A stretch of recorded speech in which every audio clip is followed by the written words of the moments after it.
An exhaustive search by several police forces for escaped convict David Sweat finally came to an end Sunday. Sweat was captured just a few kilometers from the Canadian border, and more than 3 weeks after he and fellow inmate Richard Matt escaped the Clinton Correctional Facility. Matt was shot and killed by law enforcement on Friday. Joining us now is former police officer and one of Canada's premier investigators, David Perry.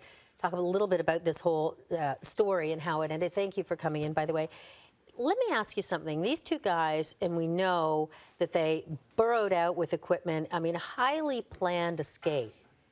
How was it that they that they were elusive for that long? Well, I think a lot of good luck on their part, and probably some bad luck too. As you recall, the woman who assisted them in the escape, she was supposed to be waiting for them at that manhole cover to take them away. And had that happened, it would have been even more difficult to find them. They would have escaped that first inner perimeter, and they could have been miles and miles away. They could have been states away. They could have made it into Canada that first day, but they didn't. So they had to go to Plan B, which was an unplanned, unorganized event where they just took to the woods. And so they've been running through the bush for 3 weeks, and that's why they were in such bad shape. And as we predicted, they started making mistakes. They did everything that we've seen in past cases where they started doing burglaries and other petty crimes to survive. And as soon as the police see that cluster of events suddenly appearing, they know they're probably onto something. So that's really what led to the capture. So when the officers are kind of plotting out, where these guys might be and trying to follow them, they're waiting in some cases for these mistakes to be made. Oh, absolutely. Normally, it wouldn't get real high attention to a couple of burglaries at some cabins out in the bush. But when you're looking for two escaped convicts and those things start to happen in patterns, and you've got a direction of travel, and you've got, survival materials being stolen, food and clothing and weapons and all of these kinds of things.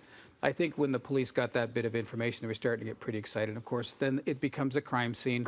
They go and they do the crime scene, and they come up with DNA, and they know they're right on the right path.